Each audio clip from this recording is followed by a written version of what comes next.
He is known for being a French physician and traveler. He is recognized for his groundbreaking publication on the classification of humans into distinct races. His name is François Bernier. François Bernier, a French physician and traveler, embarked on a remarkable journey that would not only shape his own understanding of the world but also contribute to the classification of humans into distinct races. Born in Joidia in Anjou, Bernier's thirst for knowledge led him to spend around 12 years in India. During his time in India, Bernier immersed himself in the rich culture and diverse society of the Mughal Empire. His keen observations and extensive travels formed the basis of his renowned publication, Travels in the Mughal Empire. In this remarkable work, Bernier delved into the reigns of Dara Shikoh and Aurangzeb, providing a captivating account of their rule. However, it was another of Bernier's publications that would leave a lasting impact on the study of human classification. In 1684, he published Nouvelle division de la terre par les différentes species aux races qu'elle habitant, considered to be the first post-classical classification of humans into distinct races. This groundbreaking work paved the way for further research and understanding of human diversity. Despite his significant contributions, Bernier's intellectual pursuits extended beyond his travels and classification of races. He also translated the philosophical writings of his close friend Pierre Gassendi from Latin to French. In his publication, Abrège de la philosophie de Gassendi, Bernier faithfully conveyed Gassendi's ideas without any personal interjection or invention. However, Bernier's own doubts and reservations regarding some of Gassendi's notions led him to publish Doutes de Mr. Bernier sur quelques uns de principaux chapitres de son Abrège de la philosophie de Gassendi, in 1682. François Bernier's journey through India and his contributions to the understanding of human classification and philosophy attest to his insatiable curiosity and intellectual prowess. His works continue to be studied and celebrated, highlighting the profound impact he had on the fields of anthropology and philosophy. François Bernier, a son of a farmer, had an extraordinary life that took him on a journey across continents and into the realms of philosophy and medicine. Orphaned at a young age, Bernier found solace under the care of his uncle, the Curé de Chanzeaux. It was during his studies at the Collège de Clermont in Paris that he developed a taste for travel, thanks to his friendship with Chapelle, the natural son of Lullier, a counselor in Metz. But it was his encounter with the philosopher Pierre Gassendi that would shape Bernier's path. He became Gassendi's aide and secretary, delving into the world of philosophy and expanding his understanding of the world.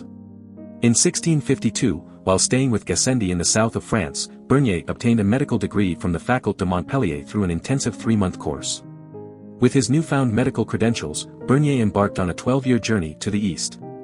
He traveled through Palestine, Egypt, and Arabia, attempting to enter Ethiopia but thwarted by civil war.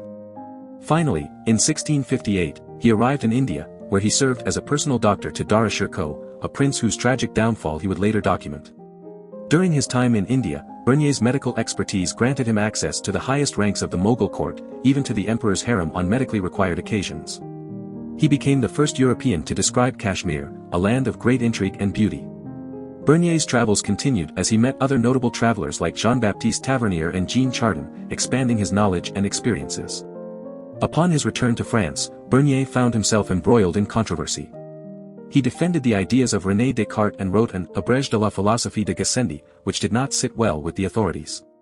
However, he was welcomed into the literary salons of the time, becoming a favored guest and mingling with influential figures like Marguerite de la Sablière and Ninon de l'Enclos. In 1685, Bernier visited London, where he met famous exiles from France and returned to Paris via the Netherlands. His life came to an end in 1688, the same year his work Lettres sur le quiétisme des Indes was published. Throughout his life, Bernier maintained correspondence with notable philosophers and intellectuals, such as Jean Chapelain and Melchizedek Thevenot. François Bernier's journey from a humble farmer's son to a traveler, philosopher, and medical doctor is a testament to the power of curiosity and the pursuit of knowledge. His experiences in different cultures and his interactions with great minds of his time shaped his philosophy and understanding of the world. Bernier's life teaches us the importance of embracing new experiences, engaging with different perspectives, and seeking knowledge beyond our own boundaries. François Bernier, a French philosopher and traveler, found himself captivated by the diversity of the human race. In 1684, he published an essay in the journal Descavans, titled New Division of the Earth by the Different Species or Races of Man that Inhabit It. In this essay, Bernier attempted to classify humanity into distinct races based on physical traits and his personal experiences as a traveler. Bernier's classification consisted of 4 races. The first race included populations from Europe, North Africa, the Middle East, India, Southeast Asia, and the Americas. The second race consisted of sub-Saharan Africans, while the third race comprised East and Northeast Asians. However, it is the fourth race that caught people's attention, the Sami people, also known as the Lappans. In his essay, Bernier described the Sami people as a small and short race, with thick legs, wide shoulders, and a face that he found difficult to describe, except to say that it was long, truly awful, and seemed reminiscent of a bear's face. He admitted to only having seen them twice in Danzig, but based on portraits and accounts from others, he labeled them as ugly animals. While Bernier's classification may seem offensive and derogatory by today's standards, it is important to understand the context in which it was written. Bernier's essay was a product of French salon culture, where discussions on beauty and physical appearance were prevalent. He believed that his classification was based on his personal experiences and observations as a traveler. Although Bernier classified races based on physical traits, he also acknowledged the role of climate and diet in explaining degrees of human diversity. He did not establish a cultural hierarchy between the races he identified, but he did place white Europeans as the norm from which other races deviated.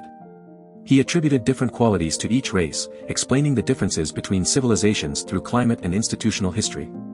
Today, Bernier's essay serves as a reminder of the flawed understanding of race during that period. It highlights the importance of critically examining historical narratives and recognizing the harm that can be caused by essentializing and stereotyping different racial groups. By understanding the historical context of such classifications, we can strive for a more inclusive and empathetic society. François Bernier, a prominent figure in the 17th century, made significant contributions to the development of scientific racism through his system of racial classification.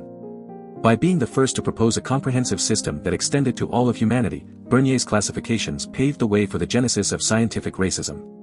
His classifications were rooted in physical and biological differences in human appearance, which aimed to provide a scientific basis for understanding racial variation. During his time spent in the Mughal courts, Bernier encountered Indians and classified them as part of the white race. He attributed their skin color, similar to that of Egyptians, to be accidental, resulting from their exposure to the sun. However, when it came to categorizing Africans, Bernier noted that blackness is an essential feature of theirs. He argued that their skin color was not merely a result of environmental factors, as even when living in colder climates, Africans would still possess their distinct blackness. Although Bernier's understanding of biological and racial differences due to climatic features was somewhat blurry, it contributed to the eventual development of theories of scientific racism. However, when he first published his work, it did not cause a significant stir. The scientific discourse of the time had shifted toward systems supported by fixed laws of nature, rather than analogies like Bernier employed. Consequently, Bernier's classification received relatively little attention in the second half of the 17th century, and he remained a man of the salons.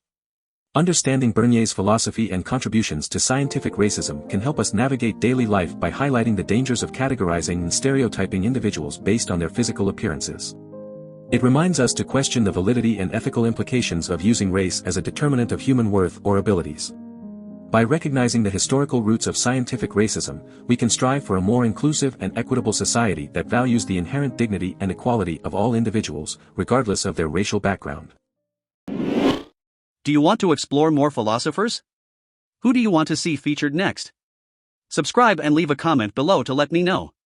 I'll see you in the next video.